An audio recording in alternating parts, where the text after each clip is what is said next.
Fala, galera esperta! E aí, Rogério? Estamos falando sozinho, né? Sozinho. Se Deus quiser, né? É. Ninguém lá nessa provinha de recuperação, né, professor Jorge? Mas se acaso acontecer, né, não tem problema, porque a vida é feita disso aí, né, Rogério? Às vezes há um contratempo, né? E é para isso que existe a recuperação, para a gente correr um pouquinho e recuperar o conhecimento que ficou um pouco para trás. Exatamente. É isso? Então, Vamos junto, vamos lá na aula? arrochando aí na recuperação. Vamos recuperar. Arrocha, professor. Beleza, olha só. Falamos lá na aula, no começo, inclusive no começo. É verdade. Da revisão da unidade, da revisão da prova geral, né? Da unidade 1, a questão da geografia para a gente entender o mundo. Falamos também sobre o relevo brasileiro e também falamos sobre o estudo do clima. Muito bem. Beleza, olha aí, galera, não percam de vista que paisagem é... Opa, Rogério. Olha aqui, Rogério, vamos começar a rabiscar. Bora, meu amigo. Vamos colocar o marca-texto. Que cor? Verdinho. Paisagem, percepção do espaço, paisagens naturais e paisagens humanizadas. Temos a questão do lugar e a vivência cotidiana. O espaço geográfico, o papel das técnicas e as revoluções tecnológicas. Isso tudo na aula 1.1. Então, a paisagem é essa percepção de mundo que a gente tem, aquilo que está ao nosso redor, que nós falamos, Rogério, que não necessariamente são coisas positivas. É uma imagem que reflete e que nos leva a fazer reflexões sobre um determinado aspecto, que pode ser social, econômico, de um determinado lugar, de um determinado espaço geográfico. Exatamente. Então, aí, ó, dessa paisagem tem as naturais, que são aquelas que são intocadas ainda. Ela está no seu estado natural. Exatamente. É isso? Já a humanizada é aquilo que o homem já alterou, ok? Então, se você está diante de uma imagem que tem uma floresta, e naquela floresta você vê uma ponte. E aí, Rogério? É uma imagem natural ou humanizada? A ponte, né? A ponte já detectou que o homem já passou por ali. Exatamente. Não foi a onça que fez. Muito bem. Agora, tipo assim, ó, a gente tem que ter uma dosagem. Por exemplo, eu tenho uma área que a maior parte dela ali é uma paisagem natural. Aí teve alguma alteração, uma pequena alteração, mas a grande parte dela continua ainda preservada. Eu considero também ela como natural, né, professor Jorge? Exatamente. Perfeito. Aí, mas também pode acontecer de o aluno ver, Rogério, uma imagem de uma plantação. Sim. Ali está tudo natural. Tudo verde. Tudo verde. Exatamente. Mas não necessariamente é uma paisagem natural. Ela é humanizada, porque foi o homem que fez aquela plantação. Muito bem, isso É mesmo. isso? Exato. Beleza. Vamos lá? Beleza, Rogério. Então, nós temos espaço geográfico que foi modificado e é modificado pelas técnicas e que foi mais alterado ainda pelas revoluções tecnológicas que mudou para sempre o modo de ser e de viver do ser humano. Muito bem. Ok? E essas mudanças foram mudanças radicais. Exato. Hora de recuperar. Vamos lá. Questão 1. Menino de engenho.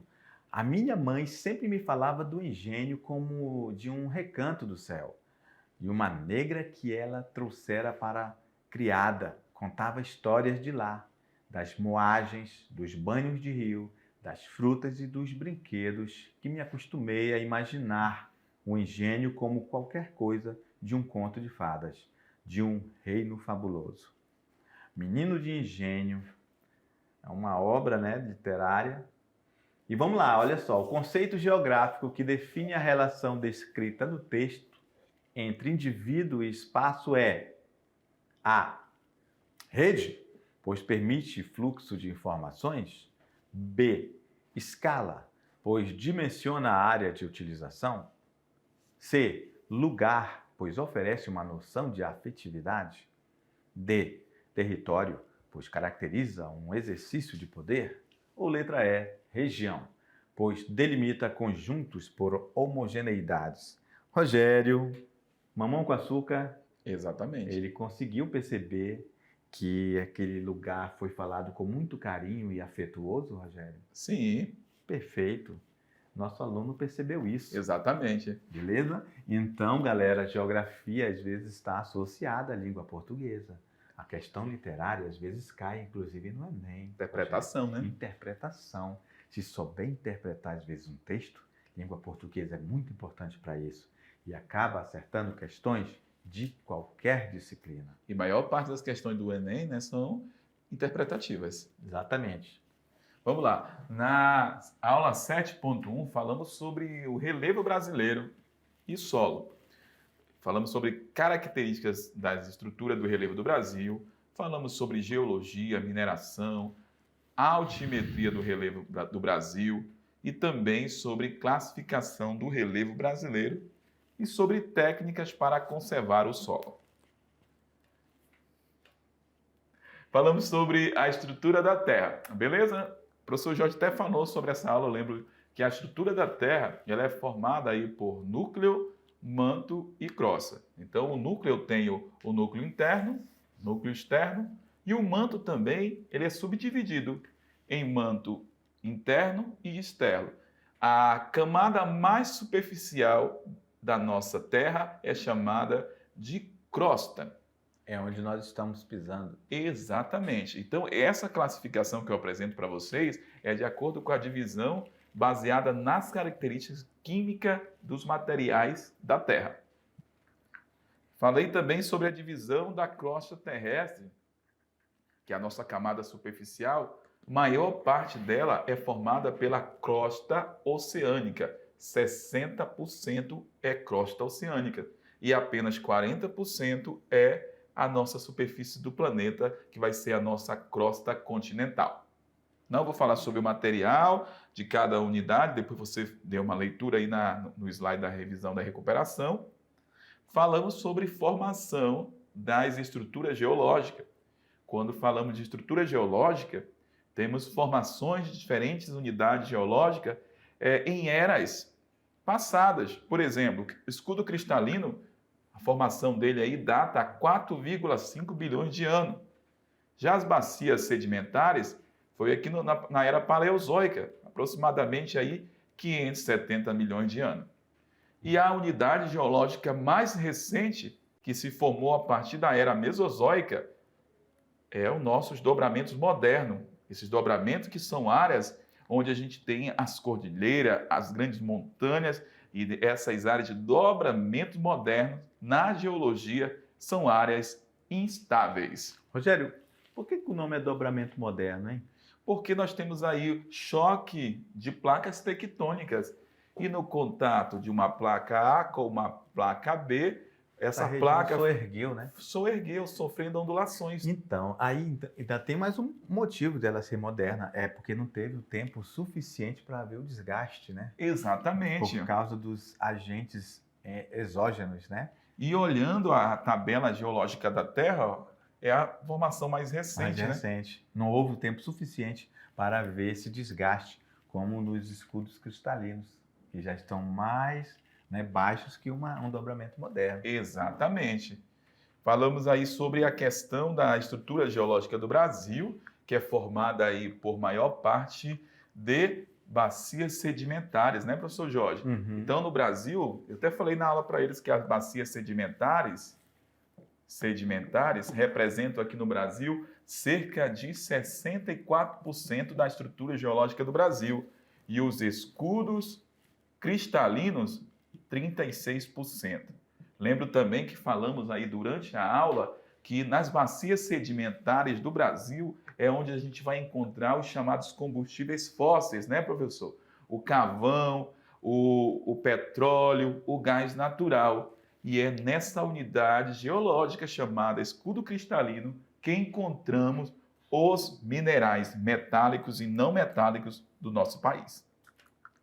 E aqui temos um mapa para representar o potencial dos recursos minerais nesse nosso grande território do Brasil. Então, temos vários produtos minerais no Brasil, como alumínio, cobre, estânio, ferro, ouro, manganês e também os não metálicos, como calcário, diamante, sal marinho. E, além desses, a gente vai encontrar o quê? Carvão, que é energético, petróleo, que é energético, urânio também, que gera energia.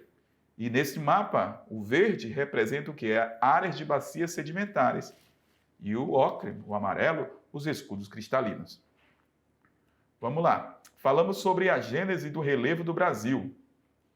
Então, quando eu falo da geologia do Brasil, só voltar na geologia, né, professor Jorge? A geologia do Brasil ela é antiga, de formação antiga, por isso que a gente não tem grandes elevações, né? E o relevo do brasileiro, a gente vai observar agora as características. Vamos lá. Então, o que é o relevo? É essa parte superficial da litosfera, que é a camada sólida da Terra. As transformações geológicas se expressam mais nitidamente, sendo também o local de habitação do ser humano. É onde a gente está pisando, né? Então, o que é o relevo? Trago como definição de relevo: formas físicas que compõem a superfície da Terra.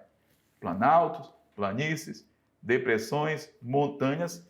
No caso do Brasil, não temos montanhas.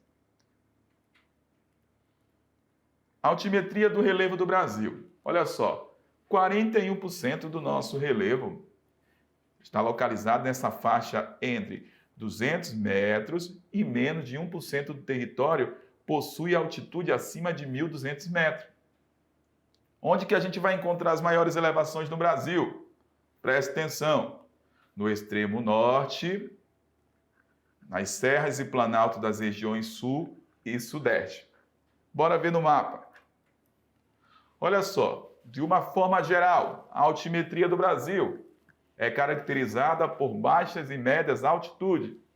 O que predomina no Brasil quando a gente fala de unidade de relevo? Planaltos e as depressões.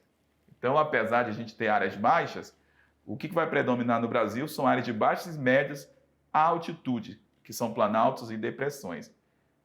Como vimos no slide anterior, as áreas mais altas no Brasil: extremo norte, Pico da Neblina, 2.993, 31 de março, 2.972, e aqui na região sudeste do Brasil, outras áreas mais altas.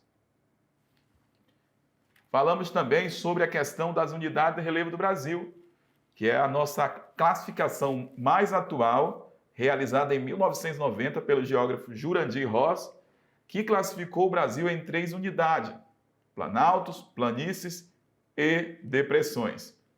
Então, a maior parte do nosso território, de acordo com a classificação de Jurandir Ross, é formada por planaltos e depressões. E minoria aí vai ser as planícies. Só lembrando que quando a gente fala de... Eu vou até voltar aqui na imagem. Falando de planaltos, nas áreas de planaltos, predomina, né, professor Jorge, o processo de desgaste. E nas áreas de planícies, que são mais baixas, depressões, vai predominar o que? O processo de depósito de sedimento das áreas mais altas do Brasil. Falamos sobre formação do solo. Falamos que quando a gente fala de solo, a gente tem que entender que o solo é resultado do desgaste, a desintegração da rocha, Muito bem. aliada a material orgânico que entra em decomposição, criando humus, que com o tempo esse humus, matéria orgânica, que pode ser vegetais, pequenos animais que vivem ali, vai criando os horizontes deste solo que está em formação. Muito bem. Ok? E aí, quanto às ações dos agentes intempéricos, vai criando. Então, fase 1, a rocha mãe pura. Depois, o material orgânico vai transformando milhões e milhões de anos, e até chegar aqui na última slide aqui, que eu vou grifar, que a rocha-mãe já está bem profunda e eu tenho todos os horizontes do solo definido, ok? Mas vale a pena relembrar que esta decomposição do solo são vários agentes, não só matéria orgânica, mas água, sol, frio, calor, milhões e milhões de anos. Exatamente. Essa rocha vai se decompondo, se desgastando com a ação de todos esses agentes em conjunto. Que são os chamados agentes externos do relevo, né? Isso, intemperismo. E as erosões. Falamos sobre o solo do Brasil, né, professor Jorge? Isso. Que são os principais aí que a gente vai encontrar aluviais, na região de várzea aqui da Amazônia, muito aproveitado para a agricultura. Encontramos o massapé na região do Nordeste, salmourão, centro, oeste e sul e sudeste do Brasil, e terra roxa, Goiás, Minas Gerais, Mato Grosso do Sul e São Paulo, as principais áreas de solo no Brasil. Isso. E falamos também sobre solos, que a gente precisa preservar esse solo, né? Exato. Esse solo, se a gente não tratar ele adequadamente, não cuidar, ele pode ser perdido e pode haver movimentos de massa, principalmente por causa da ação antrópica, ou seja, ação humana. Muito Se bem. você tem uma área A, caiu uma chuva aqui, olha só, Rogério, se caiu uma chuva aqui, ó, isso aqui está preservado, não é isso? Exato. Então, vou ter uma chuva de vermelho. É uma chuva ácida. Aí, ó, chover aqui vai estar tranquilo. Agora, se chover muito aqui, ó, isso aqui com o tempo vai haver um movimento de massa. Isso aqui vai deslizar. Olha só, uma erosão se formando aqui no meio. Exatamente. Aí passa mais tempo, isso aqui vai se tornar uma imensa vossoroca. Então, geralmente, o que faz acontecer isso é a ação humana. Vamos lá, hora de recuperar. Questão 2. Para a atual proposta de identificação das macrounidades do relevo brasileiro, elaborada por Royce, Jurandir Royce, em 89, foram fundamentais os trabalhos de Aziz Assis Absaber e os relatórios e mapas produzidos pelo projeto Radam Brasil. Royce passou a considerar para o relevo brasileiro, conforme as suas origens, as unidades de planaltos, depressões e planícies. Quais as unidades de relevo brasileiro que, de acordo com a Gênese, segundo Royce, são resultantes de deposição de sedimentos recentes de origem marinha, lacustre ou fluvial? Tranquilo, né? Tranquilo, né, Rogério? O aluno vai lembrar que nós estamos falando das planícies. Que são as áreas que estão próximas a grandes rios e litoral, mais baixas, né? Beleza, agora climatologia, Rogério. Vamos lá. Nessa aula 10.1 falamos sobre conceitos de climatologia, fatores e elementos climáticos, o clima do Brasil e também a interferência humana no clima. E o professor Jorge fez essa excelente explicação que tempo não é a mesma coisa que clima, né, professor Jorge? Exatamente. Por quê, professor? Porque o tempo ele é um estado momentâneo da atmosfera. Muito Hoje o tempo está chuvoso. Hoje eu vou fazer a previsão do tempo, eu não vou fazer a previsão do clima. Muito o tempo bem. é agora. O clima é uma condição científica que pede pelo menos 30 anos para saber o clima de uma região. Exatamente. Hora de recuperar. Então, o clima ele é definido como uma sucessão de diferentes tempos atmosféricos ao longo dos anos.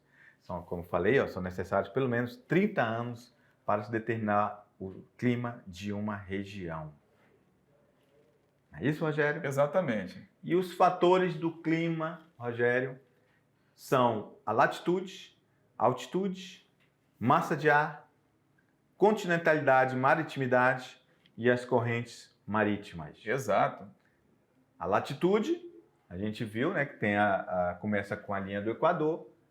Quanto menor for esse número, mais quente é. E quanto maior esse número, mais frio é. Beleza? Exatamente. Temos aí as zonas frias, essas em azul, as zonas temperadas e a zona quente. Em vermelho. Em vermelho, que aqui está verde, mas não é verde, é vermelho. Tá, Verdade. pessoal? Beleza. Interfere na incidência de raios solares sobre determinada região. Aqui a gente consegue ver de uma forma bem mais legal aí. Beleza, olha aí, Rogério. Os elementos do clima são temperatura, umidade do ar e precipitações. Exato. que são as grandezas atmosféricas. Isso, Né? não confundir com os fatores que vimos anterior. Muito bem. Falamos sobre o tipo climático do mundo e abordamos esse mapa durante a aula, que o clima são classificados a nível mundial em climas quentes, climas frios, climas temperados e clima de altitude. Né? Os climas mais quentes estão mais próximos de onde? Das regiões próximas à linha do Equador. Os climas temperados estão entre o Trópico de Câncer, essa região aqui, e os climas mais frios nas regiões do polo aí, e também nas áreas de clima de altitude, ou seja, montanha e uma área baixa. Aqui na montanha vai ser o quê? Mais frio, e aqui embaixo menos frio. Beleza. E o clima do Brasil, né? Que a gente vê aí que temos o clima equatorial, tropical, o semiárido, o tropical de altitude, tropical atlântico e o subtropical aqui no sul do Brasil. Na região norte, onde nós vivemos, é o clima equatorial. Só lembrando que falamos durante a aula de massa de ar, e uma massa de ar que chega aqui no território amazônico é chamada de M, né, professor Jorge? PA, que é a massa polar atlântica responsável pelo fenômeno da friagem. Ela vem lá do extremo sul do planeta. Exatamente. Sai daí, chega no sul do Brasil e entra na Amazônia. Beleza. MPA. Hora de recuperar. Em relação aos tipos de clima no Brasil, marque qual clima abrange uma porção maior do território e melhor caracteriza o país. Obviamente que o aluno vai lembrar que é o clima tropical, né, Rogério? Exatamente. Rogério, muito assunto aí, E beleza? E agora o aluno vai arrepiar. na prova. Então é isso. Boa prova. Até mais. Tchau. Valeu.